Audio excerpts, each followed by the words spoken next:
Hello students, कैसे हो आप सभी। होप्स तो आप सब अच्छे होंगे। आज की क्लास में हम डिस्कस करेंगे एट और आई एट। लास्ट क्लास में हम डिस्कस कर चुके हैं कि लॉक और आई लॉक से हम वैल्यू को कैसे एक्सेस करते हैं, हम सिंगल वैल्यू को कैसे एक्सेस करते हैं और मल्टीपल वैल्यू को कैसे एक्सेस करते हैं। जो हमारा एट और आई एट है, इससे भी हम क्या कर सकते हैं, वैल्यू को एक्सेस कर सकते हैं। बट क्या है इनमें, लॉक और आई लॉक में और एट और आई एट में क्या डिफरेंस है। लॉक और आई लॉक की हेल्प से हम सिंगल वैल्यू को भी एक्सेस कर सकते थे, एज वेल एज हम मल्टीपल वैल्यू को भी एक्सेस कर सकते थे वहां पर। बट जो एट और आई एट है, इसके थ्रू हम सिर्फ क्या है, ओनली सिंगल वैल्यू को एक्सेस कर सकते हैं, मल्टीपल वैल्यू को यहाँ पर हम एक्सेस नहीं करेंगे। जो हमारा एट है वो हमारा काम करेगा लेबल इंडेक्स के साथ, और जो हमारा आई एट है वो हमारा किसके साथ काम करेगा, इंटीजर इंडेक्स के साथ। आई मीन्स इंटीजर, ठीक है। जैसे हमारा ये डाटा फ्रेम है, सपोज हमें यहाँ से मोनिका नेम को एक्सेस करना है, तो हम क्या करेंगे, हमें सिंगल वैल्यू निकालनी है। मोनिका नेम सिर्फ क्या एक सिंगल वैल्यू है, तो हमें क्या निकालना है, एक सिंगल वैल्यू को एक्सेस करना है। तो एट और आई एट के थ्रू कैसे करेंगे, प्रिंट डीएफ एट और ये स्क्वायर ब्रैकेट। ये हमें ध्यान रखना है कि जब हम लॉक या आई लॉक या फिर एट या आई एट, इनके साथ हम क्या यूज करें, इंडेक्स के नेम यूज कर रहे हैं, या तो फिर वो पोजिशनल इंडेक्स हो या फिर हमारे लेबल इंडेक्स हो। और ये ध्यान रखना है, जब भी हम इंडेक्स का यूज करते हैं तो हमें ऑलवेज कौन सी ब्रैकेट यूज करते हैं, स्क्वायर ब्रैकेट यूज करते हैं। इसलिए हम क्या देते हैं यहाँ पर, स्क्वायर ब्रैकेट। एट, ये क्या हमारा, अब रो क्या है, R4 रो नेम है, और ये क्या हमारा नेम, क्या हमारा कॉलम है।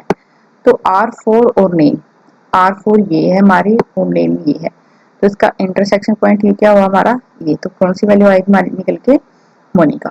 अगर हम यही किससे करेंगे, आई एट से करेंगे, तो वहां पर हम क्या देंगे, पोजिशनल इंडेक्स या फिर हम क्या देंगे, इंटीजर इंडेक्स यूज करेंगे वहां पर। जैसे बाय डिफॉल्ट जो हमारी इंडेक्सिंग होती है, पोजिशनल इंडेक्सिंग होती है, वो कहाँ से स्टार्ट होती है, 0 से स्टार्ट होती है।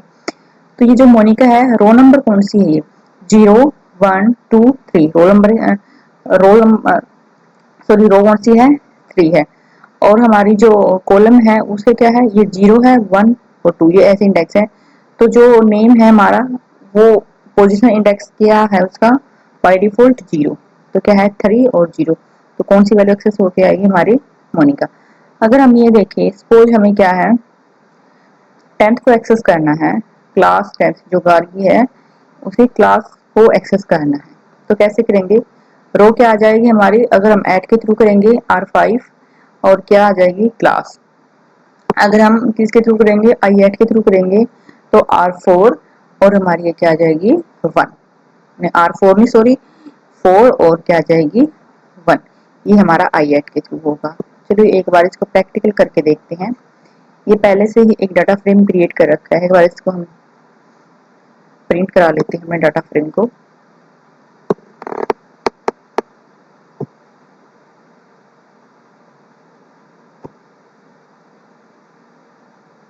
देखो जो हमने ये यहाँ पर इंडेक्स दे रखे हैं, उनको हम बोलते हैं लेबल इंडेक्स। ये आ गए हमारे, ये हमारे R1 R2 R3 है हमारे लेबल इंडेक्स, और ये हमारे कॉलम के इंडेक्स, ये कॉलम के नेम है, और यहाँ पर क्या हमारे रो नेम है। ये रो इंडेक्स बोलते हैं इनको, और इनको बोलते हैं हम कॉलम इंडेक्स। ये जो नेम, क्लास और मार्क्स।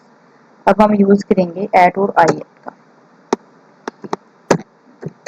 सपोज हमें क्या करना है, यहाँ पर आरती नेम को क्या करना है, एक्सेस करना है। तो कैसे करेंगे, print DF dot at R K, rows name क्या है हमारा, आरती का R3, और कॉलम नेम क्या है,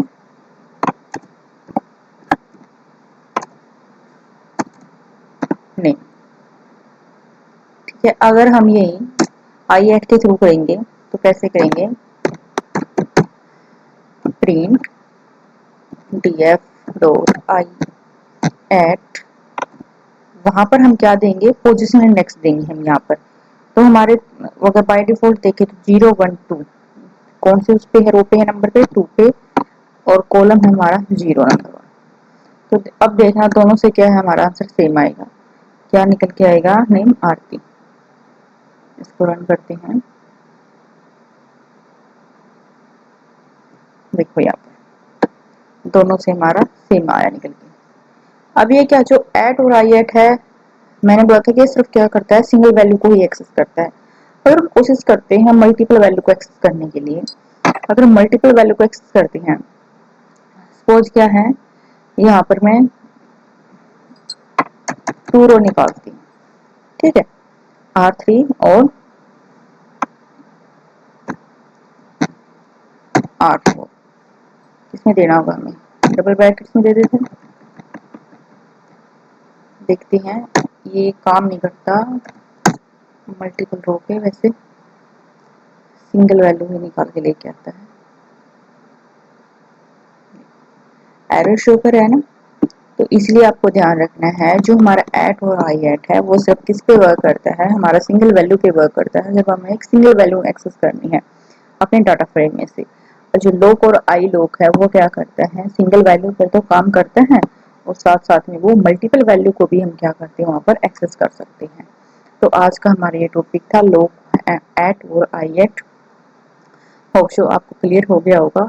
तो मिलते हैं नेक्स्ट क्लास में न्यू टॉपिक के साथ, तब तक के लिए